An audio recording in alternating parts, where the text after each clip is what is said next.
name is Michael Lewis, Chief Behavioral Officer of Family Legacy Financial Solutions.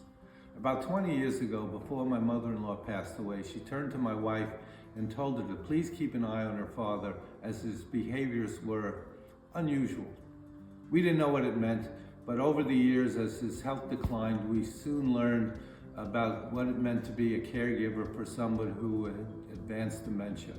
Needless to say, it was an incredibly stressful time, and as a result, the family legacy became one of divisiveness and separation versus unity and love. What was the lesson that we learned through this? One is we need to communicate better. The sisters never really talked about who was going to assume what responsibilities. It was just assumed that my wife would take care of everything. Two, we never really understood what my father-in-law's wishes were, and as a result, we were fighting over decisions that had to be made with respect to care, prolonging life. Again, things that could have been avoided if only we had taken the time to A, better understand what we were going through, and B, communicate better.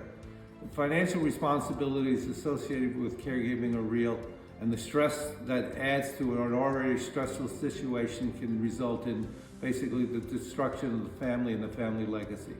So our advice is, as you build your support network, please keep a financial professional and a state attorney in mind as you build out your team. They will help you make very complicated and emotional decisions in a very rational way and ensure that your family legacy is intact. Again, my name is Michael Lewis, Chief Behavioral Officer of Family Legacy Financial Solutions. Thank you.